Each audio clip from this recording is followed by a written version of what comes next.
한국교회는 전 교회, 전 세계 교회와 다른 독특한 절기와 모임들이 많습니다.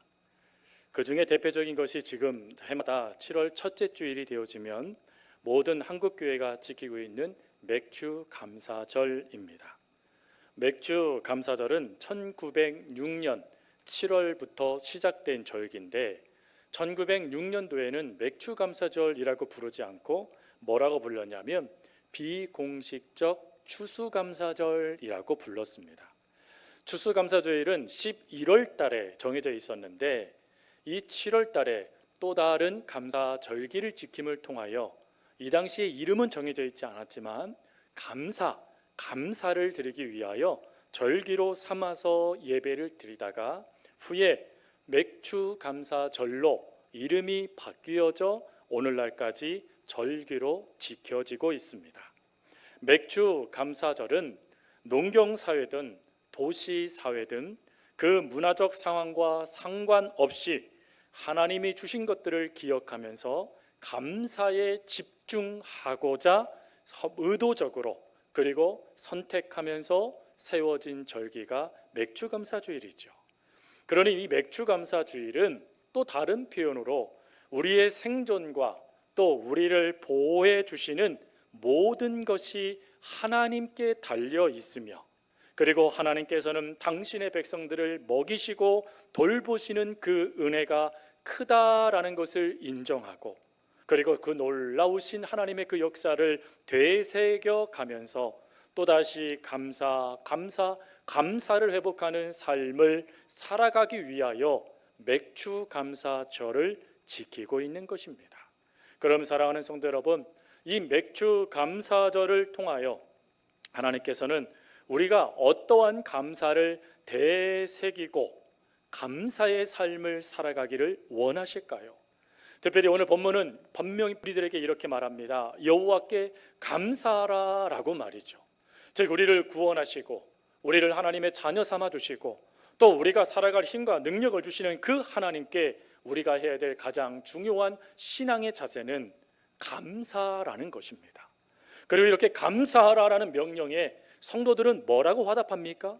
맨 마지막 절 보니까 아멘 하고 송축하였다 찬양하였다라고 기록되어져 있습니다.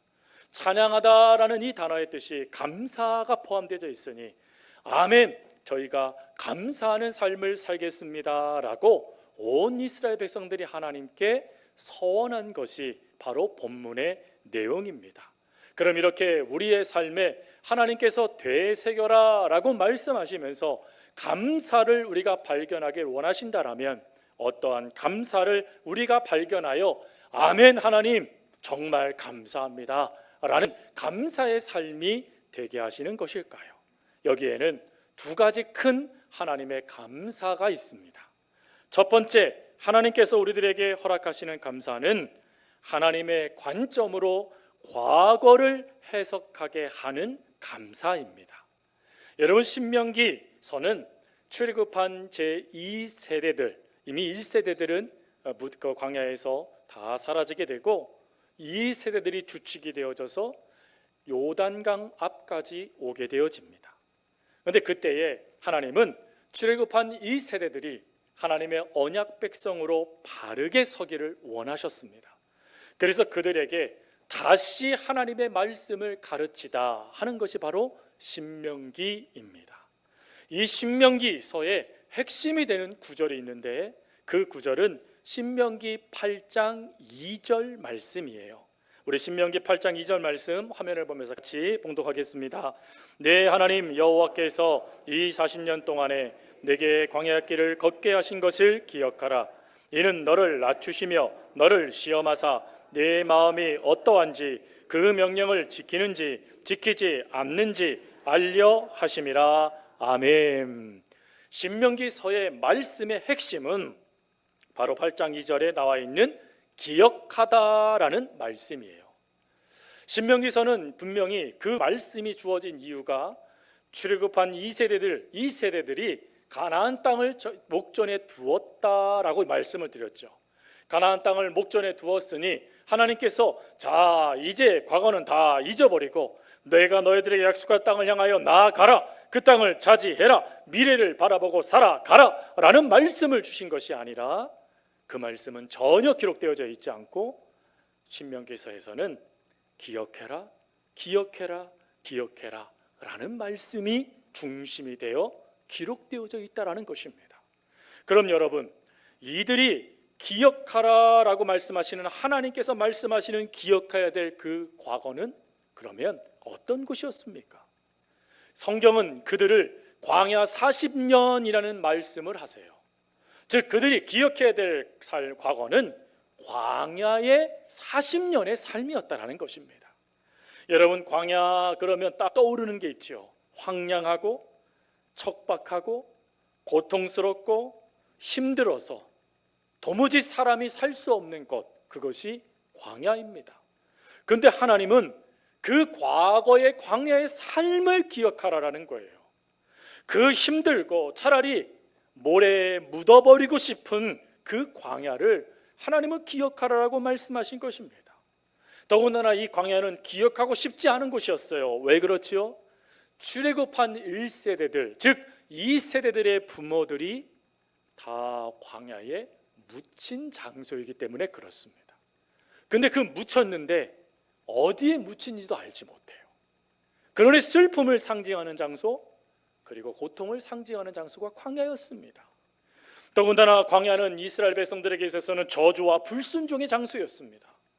그러다 보니 하나님은 자그마치 40년 동안 반복 훈련을 하며 광야를 훈련소로 여기셔서 이스라엘 백성들을 훈련했던 장소가 바로 광야였습니다.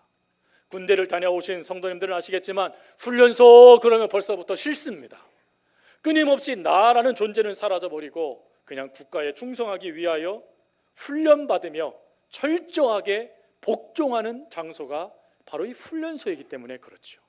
그런데 이스라엘 백성들은 40년 동안 그 생활을 했습니다.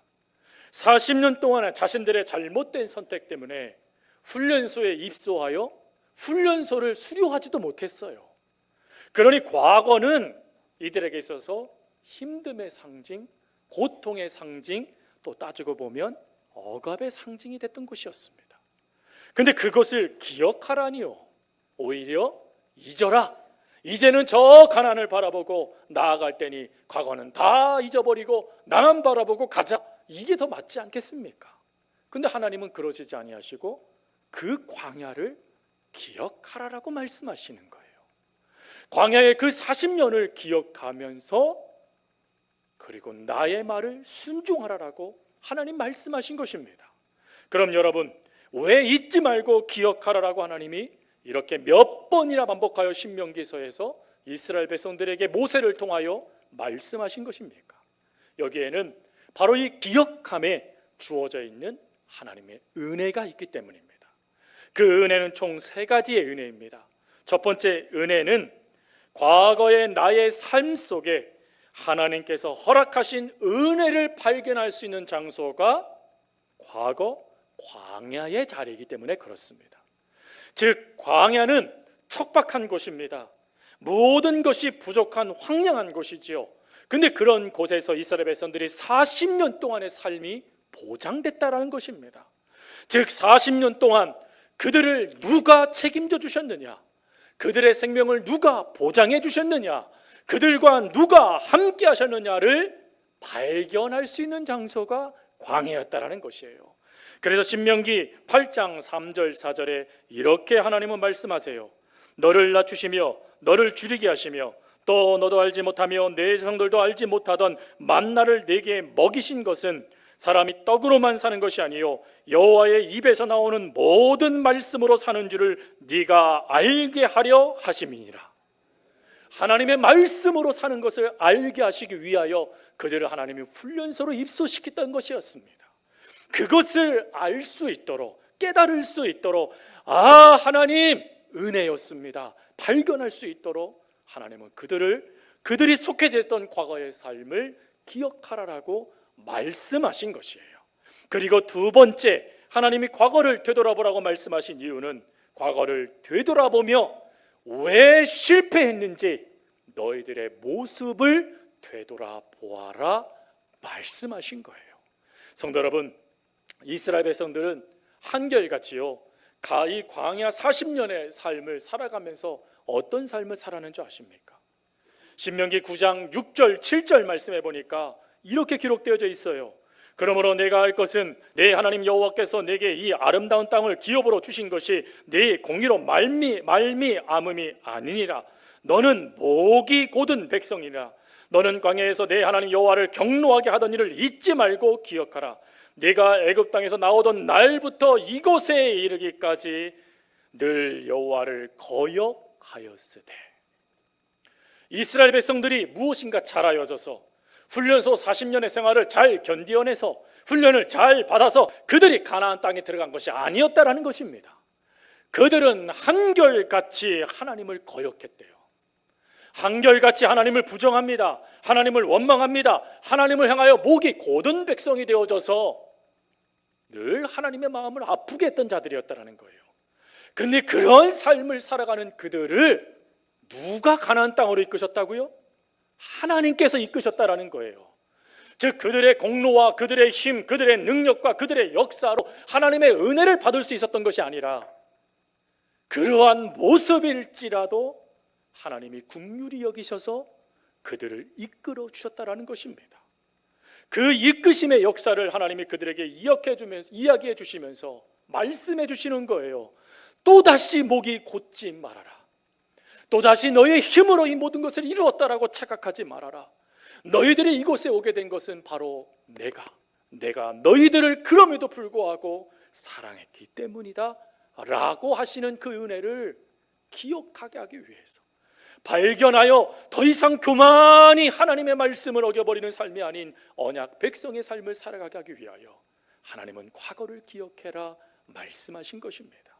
그리고 세 번째 은혜는 과거를 또 기억하라라고 말씀하신 이유는 과거를 돌아봄을 통하여서 이렇게 연약한 나인데도 불구하고 하나님은 내 생명을 보존해 주셨구나, 이렇게 목이 건 나인데도 불구하고 하나님은 나를 버리지 아니하셨구나 라고 하며 그 은혜를 깨달음을 통하여 또다시 그들의 삶에 주어질 수밖에 없는 광야, 그들의 삶에 또다시 주어질 수밖에 없는 척박함의 인생들, 문제의 삶이 주어질 때마다 그 모든 광야 같은 삶을 해석할 수 있는 능력을 그들이 깨닫게 하시고자 하나님은 그들에게 과거를 되돌아보라고 말씀하신 거예요.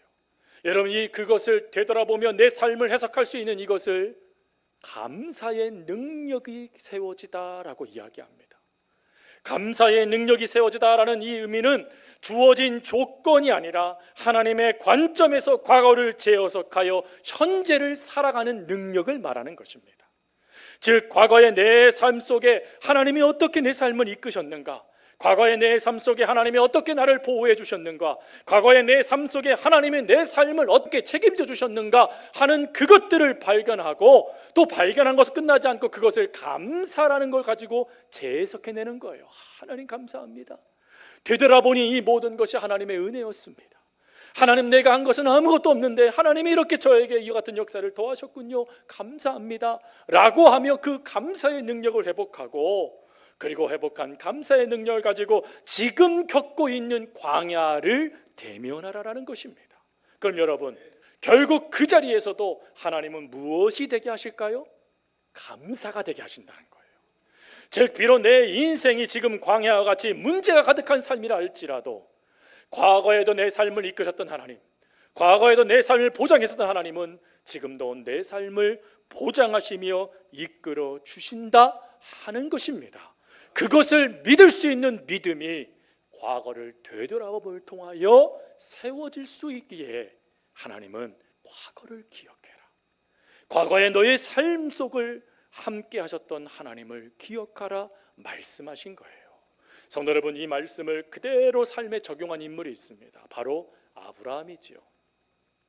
아브라함은 하나님의 은혜 가운데 드디어 불가능한 상태에서 하나님의 귀한 축복인 이삭을 얻게 되어집니다. 얼마나 기뻤을까요? 하나님이 직접 그의 이 이름을 지어주실 정도로 그의 이름은 기쁨 그 자체였습니다.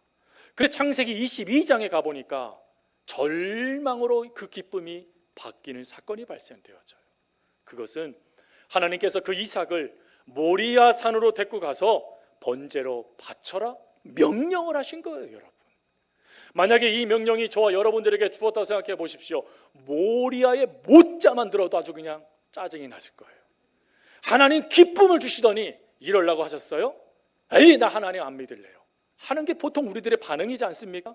그리고 또 부모 세대는 여기 하나 더 뜹니다. 차라리 저를 죽이세요.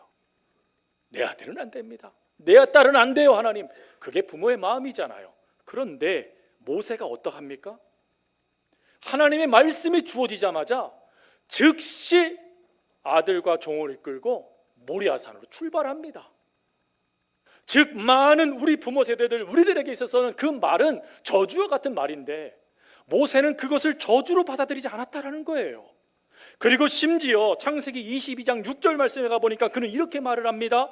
내가 아이와 함께 저기 가서 예배하고 우리가 너희에게 돌아오리라. 번제로 바치라고 하나님 명령하셨는데 모세가 뭐라고 그걸 반응해요?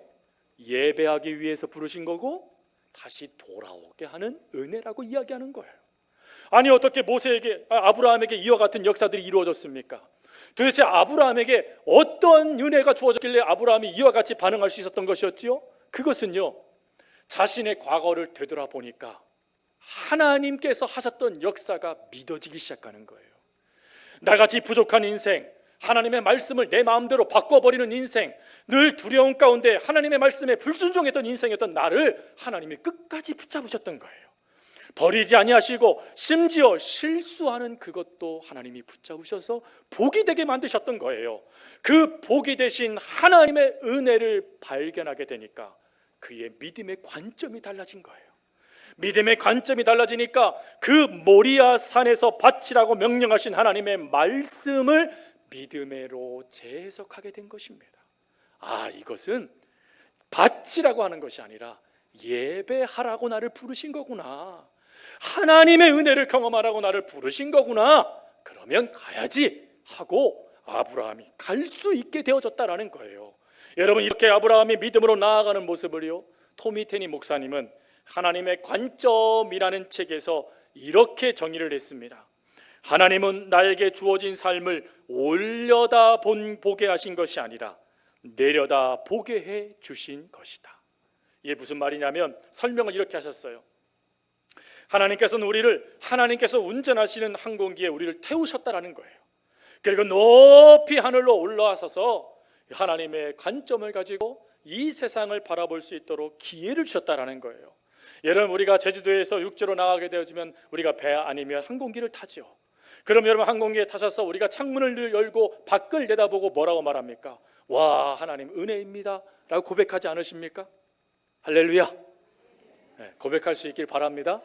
하나님의 은혜를 바라보고 그 밑을 내다보면서요, 야, 하나님께서 이렇게 창조하셨구나, 와, 이렇구나 하고 바라보고 감탄하잖아요.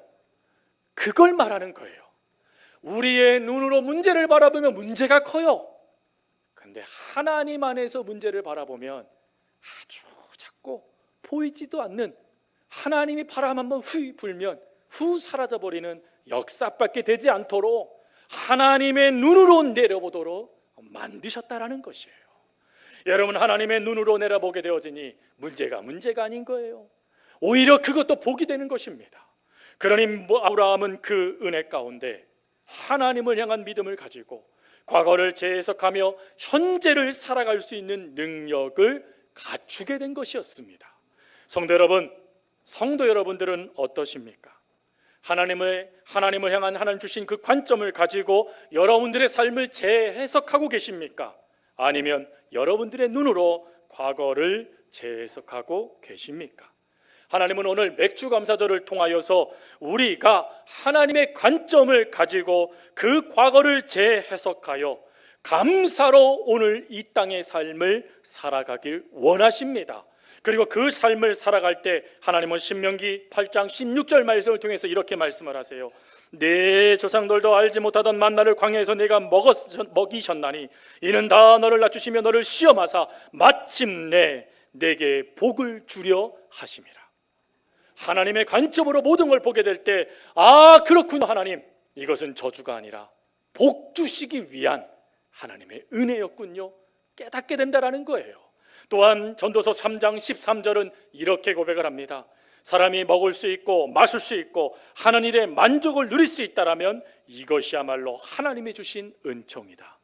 여러분, 은총이 될 수 있는 길이 뭐라고요? 과거를 하나님 안에서 재해석해 나아가시면 된다는 거예요.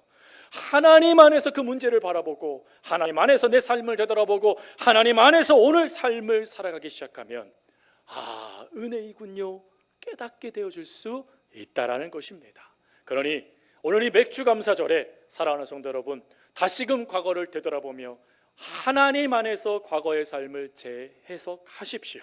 그러면 그 속에 역사하신 하나님이 보이실 거고, 그리고 그 하나님을 향한 믿음이 세워져 오늘 여러분 삶에 나타날 수밖에 없는 광야의 삶 속에도 하나님의 은혜입니다 고백하는 저와 여러분이 하나님께서 되게 하도록 역사해 주실 것입니다. 믿고 재해석할 수 있는 저 여러분이 되시길 바랍니다. 또 두 번째, 하나님의 은혜는 삶의 모든 결론이 감사가 되게 하시는 감사예요. 여러분, 미국의 심리학 박사인 로버트 에먼스 박사님과 심장 전문이었던 맥크레이티 박사님, 그리고 또 의사였던 존 자웽 박사님이 어떤 연구를 했냐면, 성경에서 감사하라라고 말하는 이 감사가 도대체 어떤 능력이 있을까 하는 것을 연구를 했다라고 합니다. 그래서 그 연구를 하면서 실험군들을 불러 모은 다음에, 많은 이들을 불러 모은 다음에 세 가지만 하게 했대요. 세 가지. 늘 이 세 가지를 하라고. 첫 번째로는 감사 일기 쓰기. 오늘 하루 동안 하나 감사한 게 뭔가를 쓰라고 이야기를 했대요. 또 두 번째로는 늘 감사를 고백하기. 감사한 일이 주어졌을 때 그것을 그대로 가마두지, 그거를 잊어버리는 게 아니라 고백하면서 내 마음에 메모하기. 그걸 시킨 거예요. 고백하며 메모해라. 그리고 세 번째로는요, 매일 식사 전에 감사해라. 성도 여러분, 식사하시기 전에 감사하시죠? 아멘. 일부 예배 때는 아멘 안 하셔서 그럼 눈만 깜뜨고 뜨십니까? 제가 그랬더니 노멘 하시더라고요. 네. 여러분 다 감사하시잖아요, 그렇죠? 감사만 잘해도 놀라운 능력이 나타나는데 그 능력을 이렇게 설명을 했어요.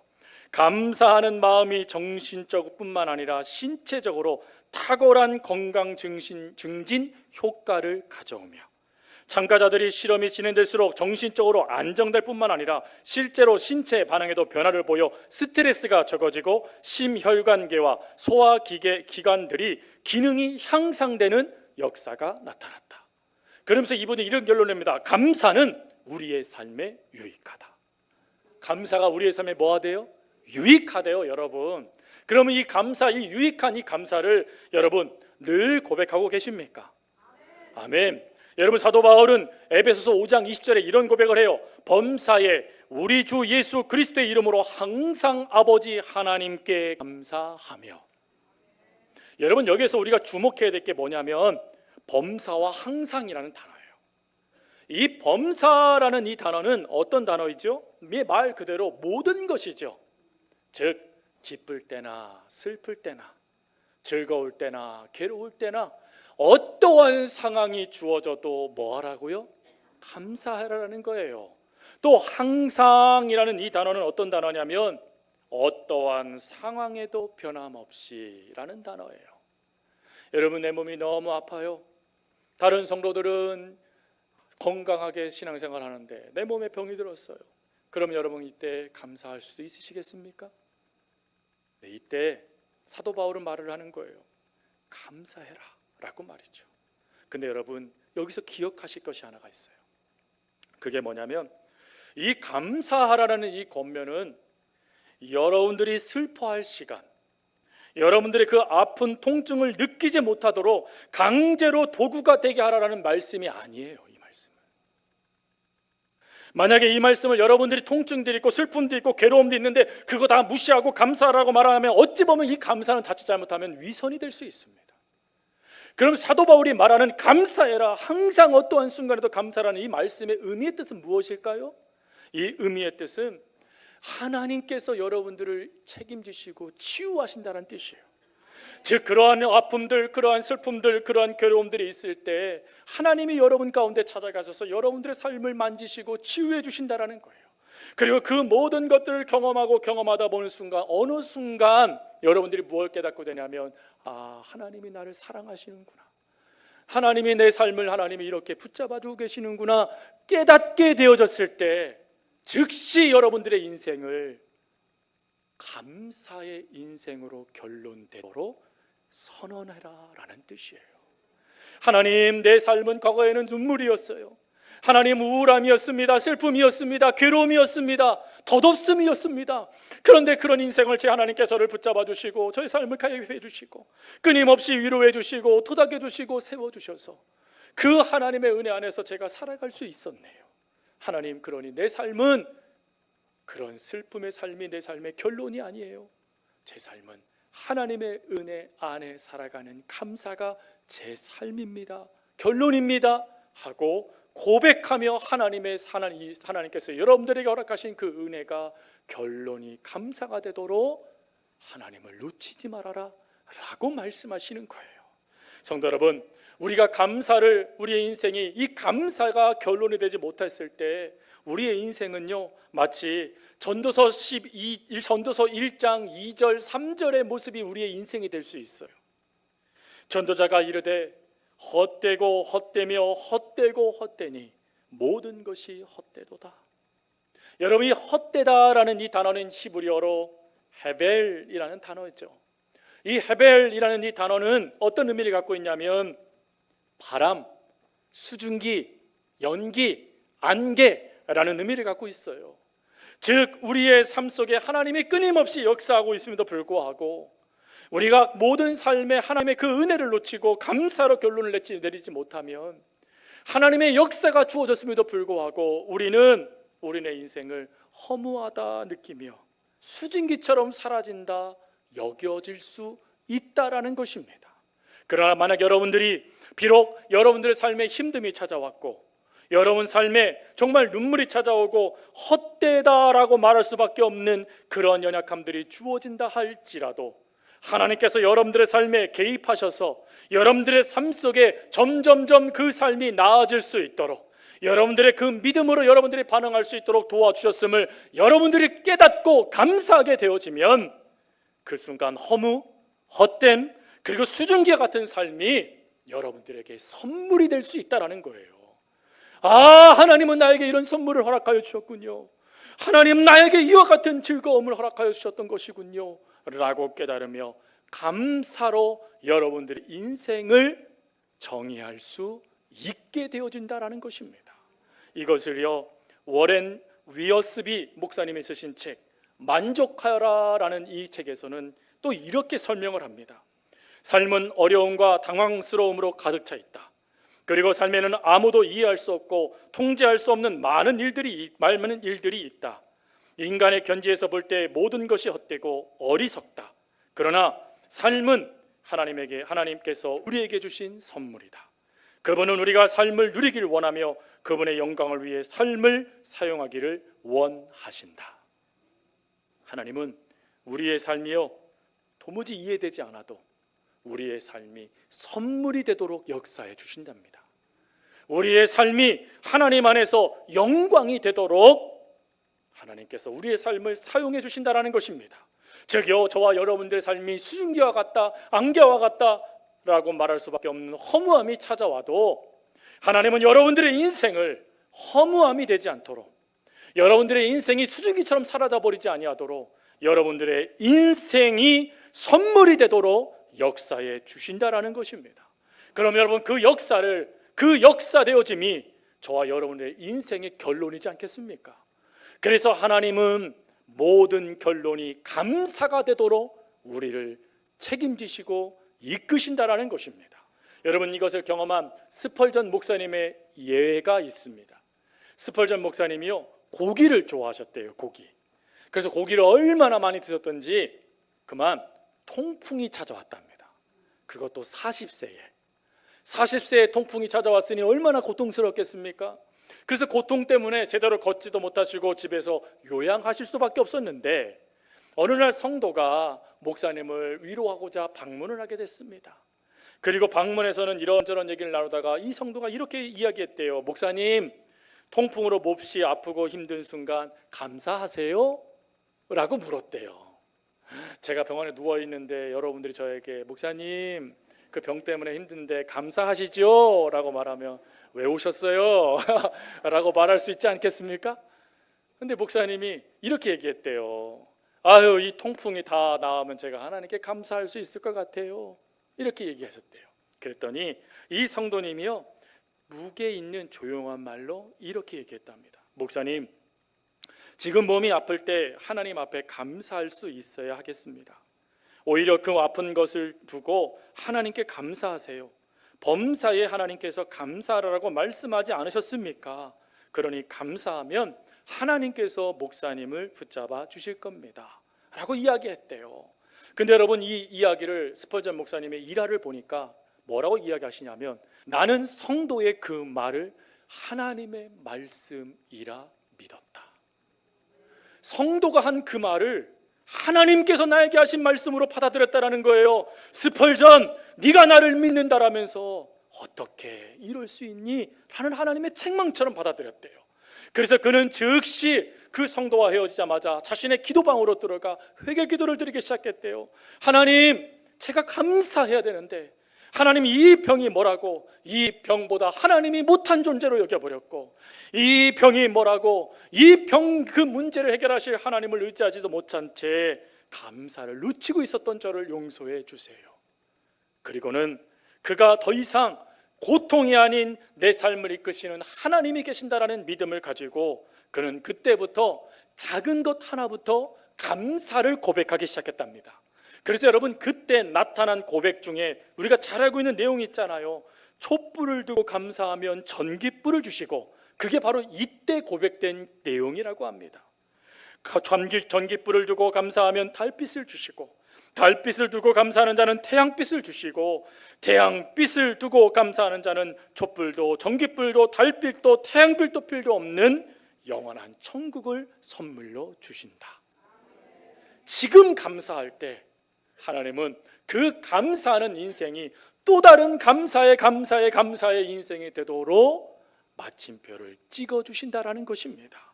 그러니 성도 여러분, 어찌하시겠습니까? 우리의 인생이 비록 뭐뭐일지라도 하나님 감사합니다라는 것으로 끝끝내 우리가 결론 내려야 되지 않겠습니까? 하나님은 그걸 원하십니다. 말씀을 마칩니다. 여러분, 우리가 하나님의 은혜 가운데 날마다 감사를 회복할 수 있길 바랍니다. 그리고 지금 너무 큰 고통과 아픔 때문에 감사를 하나님께 드리지 못하는 연약함이 있는다 할지라도 하나님은 그런 인생을 개입하셔서 여러분들의 인생이 감사가 되도록, 여러분들의 인생에 아멘 그렇습니다 라는 고백이 되도록 하나님은 역사해 주실 터이니, 하나님의 그 역사를 믿는 믿음을 가지고 감사합니다 고백하며 삶의 마침표를 찍어 나아가십시오. 그러면 그 감사는 하나님의 놀라운 광명의 빛이 되어져 저와 여러분의 인생을 비치는 하나님의 은혜가 될 것이고, 그리고 광물이 되어져서 여러분과 혼과 영혼을 충분히 적시고 또 많은 이들에게 흘러가는 하나님의 선물이 될 것입니다. 그러니 맥주감사절, 바로 이 감사를 회복하며 감사로 하나님께 나아가는 저와 여러분이 될 수 있기를 바랍니다. 마지막으로요, 시편 118편 28절 29절을 같이 읽고 기도하겠습니다. 함께 봉독하겠습니다. 주님은 나의 하나님이시니 내가 주님께 감사드립니다. 네, 하나님, 내가 주님을 높이 기리겠습니다. 주님께 감사하여라. 그는 선하시며 그의 인자하심이 영원하다.